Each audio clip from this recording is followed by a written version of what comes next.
أعوذ بالله السميع العليم من الشيطان الرجيم. بسم الله الرحمن الرحيم. الحمد لله رب العالمين، والصلاة والسلام على أشرف المرسلين نبينا محمد وعلى آله وصحبه أجمعين. أما بعد، الحمد لله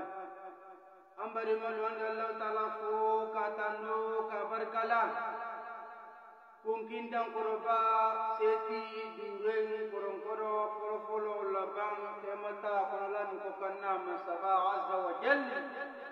أني مسبا فوق كاتانو كبركلا ambari malandi masabafu masami sawoya erado ko membadia Allah taala yewle kela ate dambe dinyela nyinina atasrang la dambenna aba min ke obarake aba min ke obarake ya bi kondal min bana makuya ke abi kondal min bana makuya ke kana ke o kebali al dumoila na ki jamar min fana keli la wala fana keli fana kadila ando mo sababu ka tandu ka barkala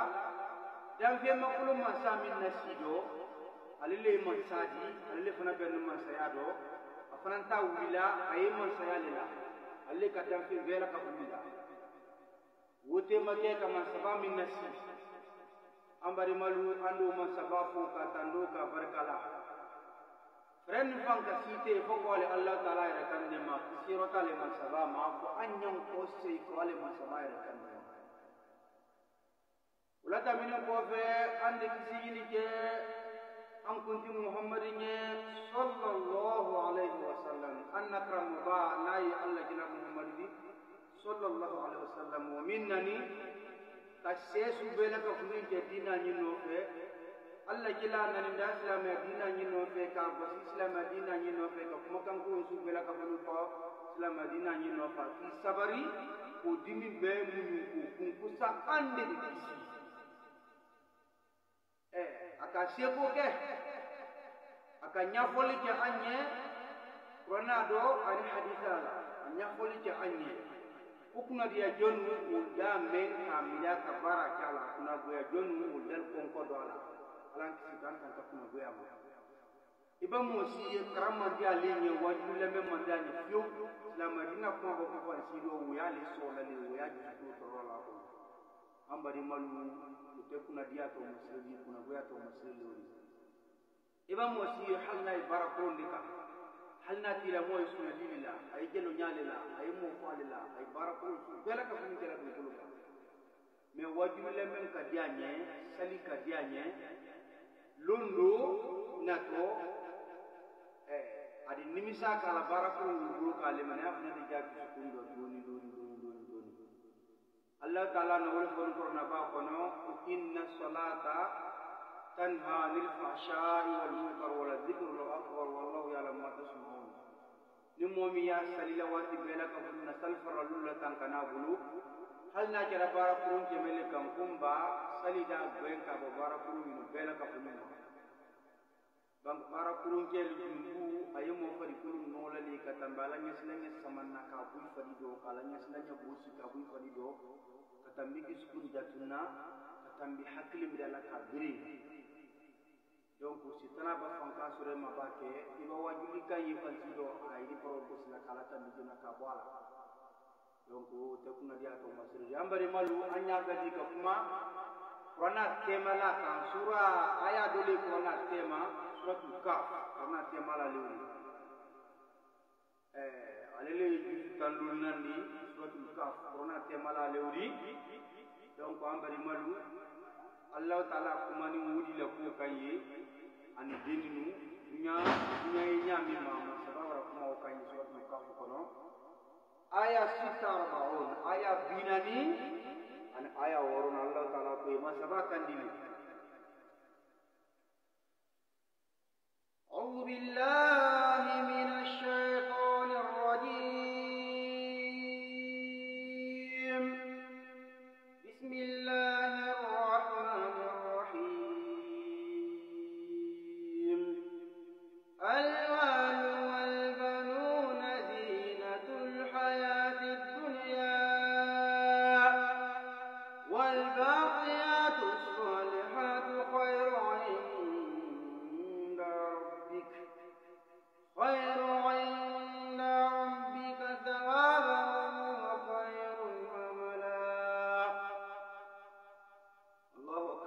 ambari malanne masabaku Allah taala ko korna ba ko almalu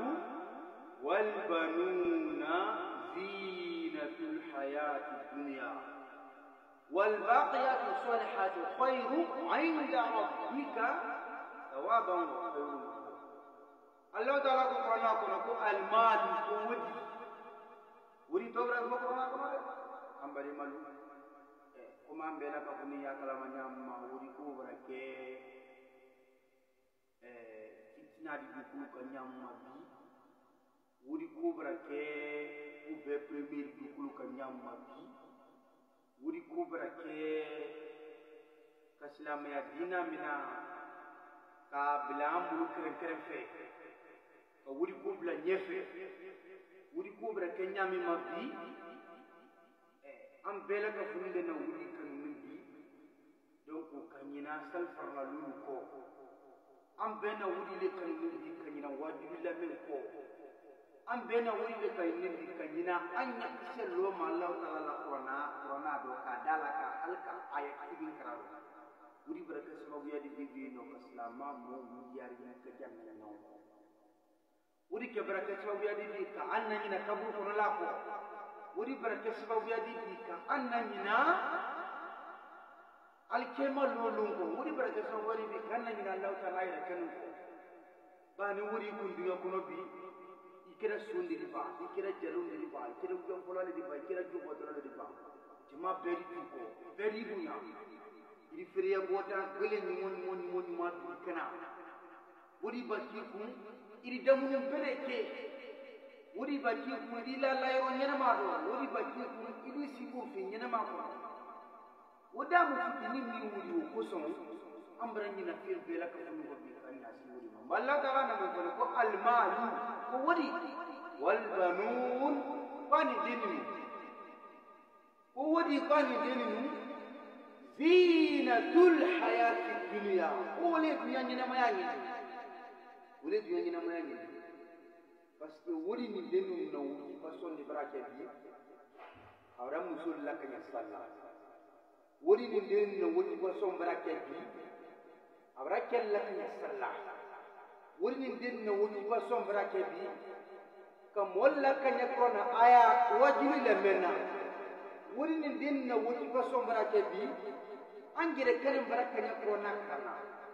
wuri ni denu na wuri façon brake bi angire kanin barakanya korna tafsir la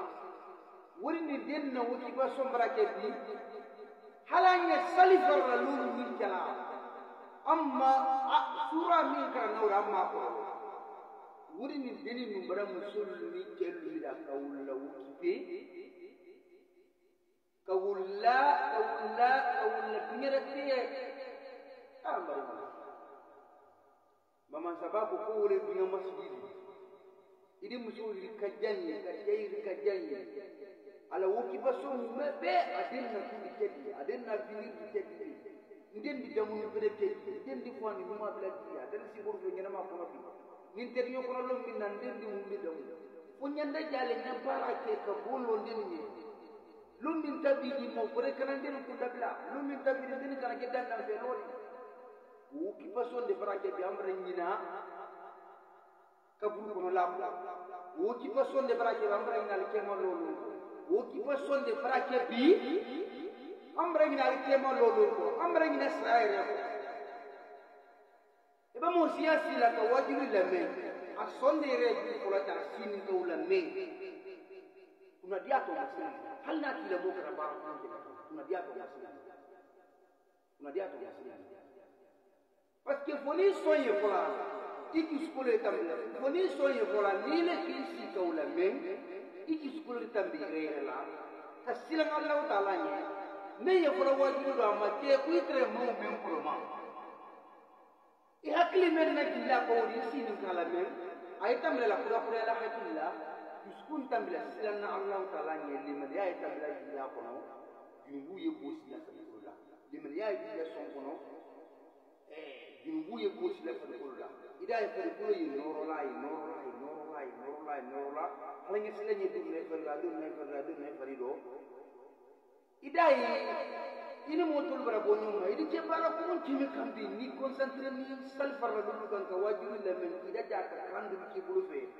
ida ila bi na tebra santi man gal ko ala mo ko yel ko blama ajuma ne makande ila tra mo kra ni ibra ke mo kra ni utaye ko blari utaye ko nya ko lari an mala to ri na bulu tra dile bulu ibra ke miliya der ti utaye don ko utaye ko lari we ko mala ri ambare malu ile tra mo hikila lumuri ibra wa hikila ibra ke haja bi ka kella idi ko se kana ikala we ko lari de ma fara ku kan ci ye ko flam makaye donc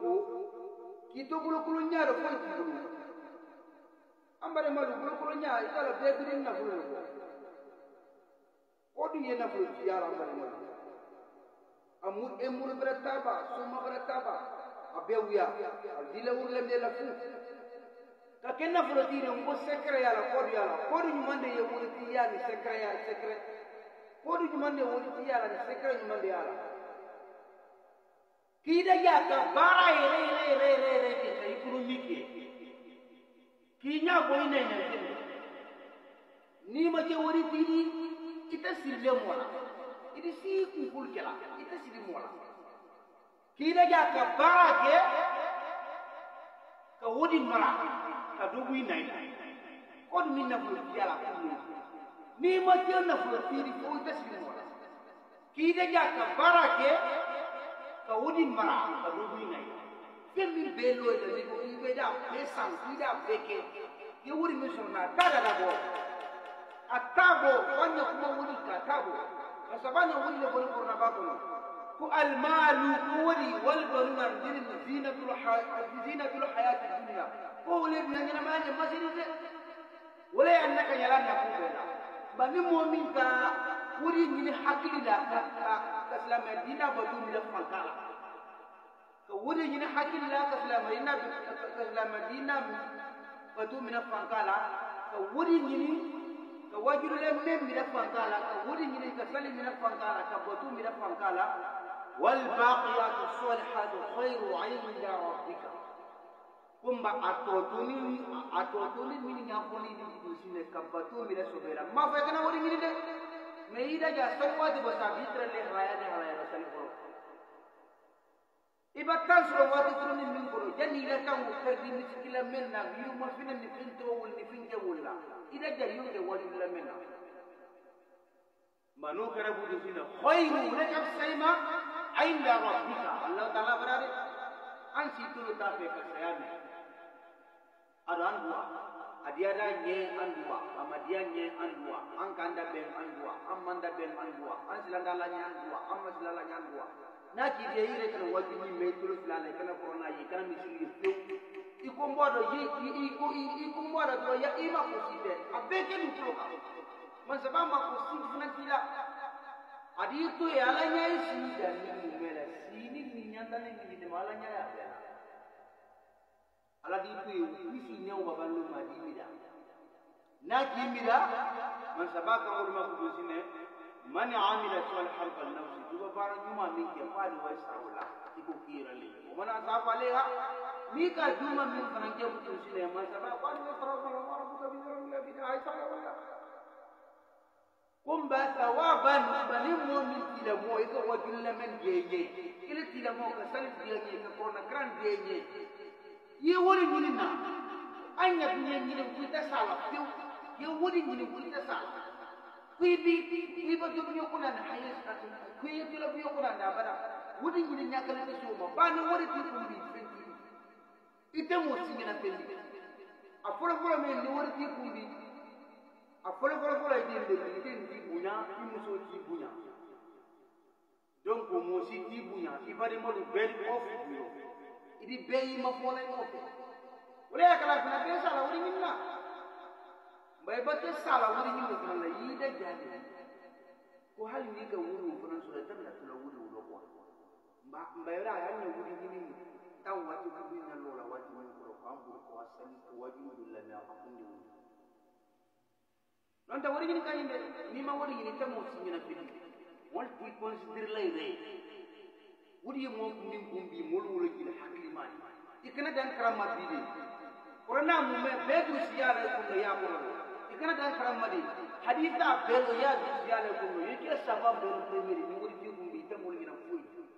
hakli ma kili kili ni place mo yere mo problème ko lon ba were be yi la fi ku la lon ni na mo ni la lon ni na fa mo nyale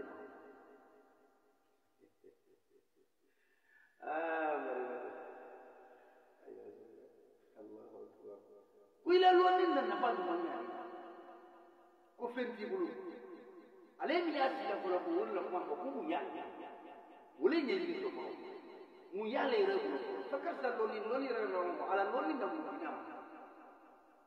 wala nyi to ko islam ya dina loni yembe donc il sait que na fulu surado il sait ka dia surado il sait ka ma surado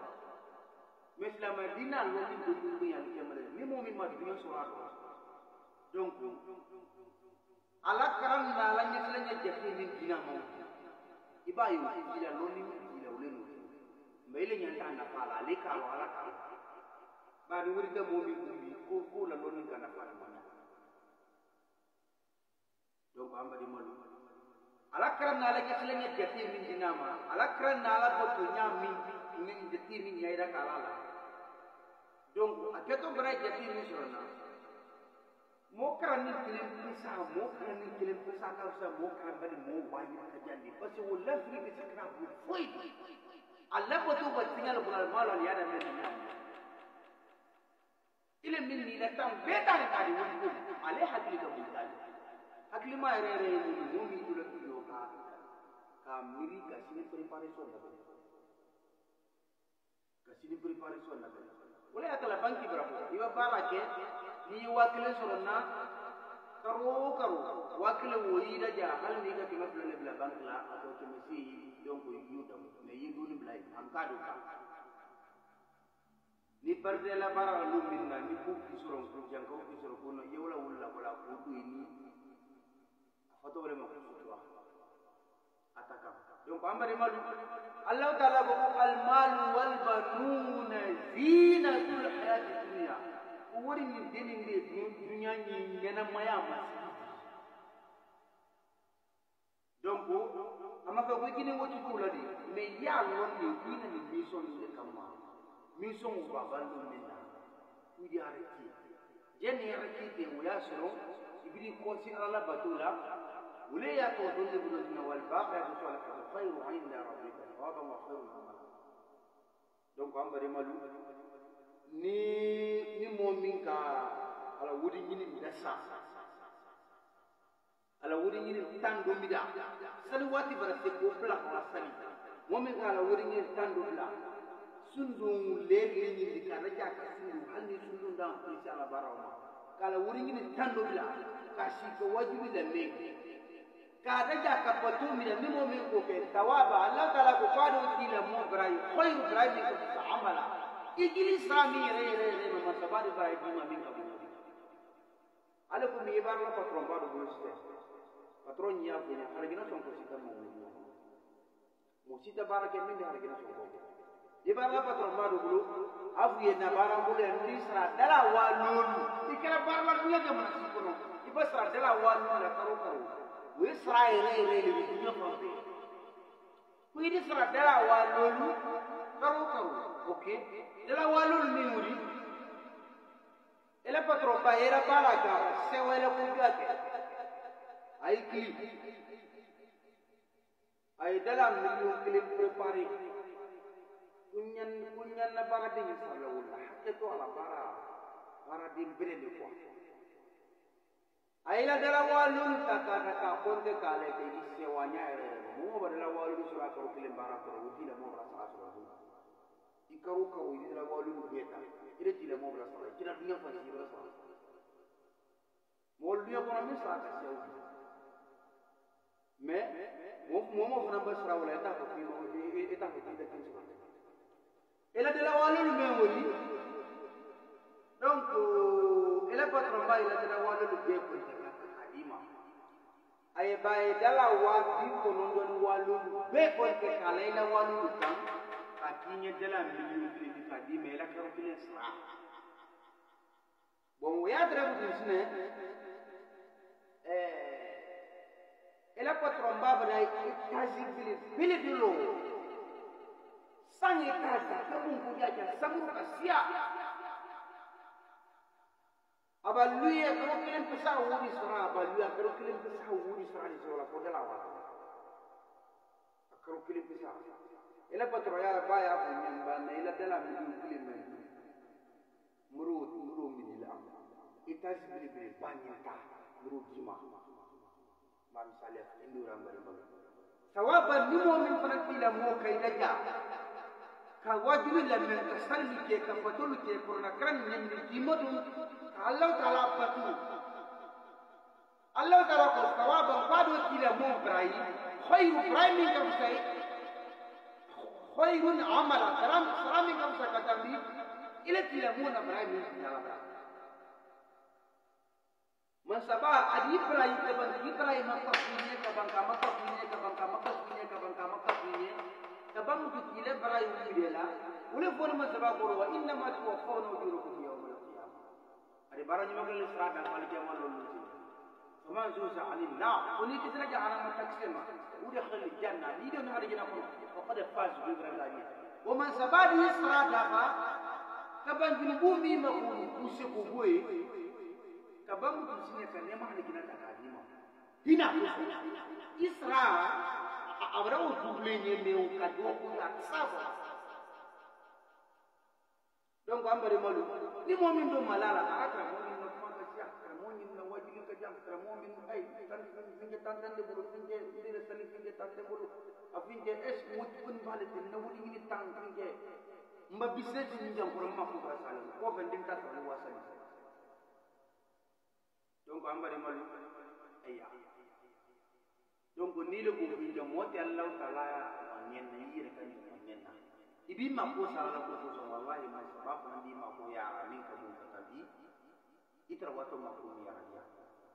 donc Allah taala fa de barani ma kala sara dafa al kema lo luna ibrahim ni mila kama kafunye ka ban ka ibrahim u bela de bu ka mela ka to ko ka al hijna ka dina har gina yibila mu mallahu taala la gina lema anika beile hen di maya kurso ini kulu min kana allah taala ni wema ko al-islam dina al-inqiyad ko kulu ala ni ikulu min kana ala ni di masabai ni la wulu ka ta kadima non ta ko ki boila baraka bo inya kise min kile bisa ta ren kadima ko nya kise mu tunu ko ni la baraka no ko sabo mo de fari ko donc ambari malu allah taala ko qur'ana ko ko wudi ni dinin dul yi ngena maya ni masjid wole ya nyala kelli musul la kanya wajula men ni salina allah taala fatula manuma mu'minna kanyala itu sine ka marani ma allah taala ko fari sara sara le ji te sara igiri sara min kam sawti hadis sara wala ji sara min kam sawti donc ambari malu ala ma batu so na ra anye ambari malu ala ma batu so na ra anye to wajini so na anye ko na kan so na anye ko na tafsir so na anye ko na tafsir so na anye ko na tafsir so na anye hal ni makran si je ko no ida jatan fa la lulu ma fe fe ko to ko no sura mi sene min kan to ko no ida janni ko ala mo ko no so na ran ki na bela ko ni kambe sutra kambe salama kan salama kan kan ko bela ko ni ra bari malu alam allah taala ni anda alele yidin biya ko ma sa di kaya fandi buluma an sutra kambe salama kan salama kan kan ko bela ko ni ra kaya fandi buluma kan sutra kambe salama kan salama kan kan ko bela ko ni ra allah taala inna nasallallahu bi santa wuri kam ma sabay di nya bantir lu fem bona bantir la na ko min kamma wuri min kamma kan kamma ma sabay di nye kana fulu sanman takadi kalonni muna kamma takadi anya ko sembra alhamdulillah kambari mo bela ka funna se wala mo kana kana fulu sanman takadi anni somul bela ka funma somul ke anya sin madan kana ke alu samba mo di ala mo kana kambe sutra kambe islama ka salimna kan kan mo bela ka funni yara kan mo bela ka funni yara min ala so bodi anna problem mo sabay wala kursi anna problem mo majji anna problem mo majji ala mo kana anna problem mo majji ala mo kana miriya mini anna susi kawlu kursi kawlu majji kan la fiya ka duni so na ala mo kana سبحان النبي مسونا كان نبي مسونا كان نبي مسونا كان نبي مسونا الله تعالى إيماننا أفضل سلامنا كان سلامنا اللهم صل على محمد وعلى محمد كما صليت على إبراهيم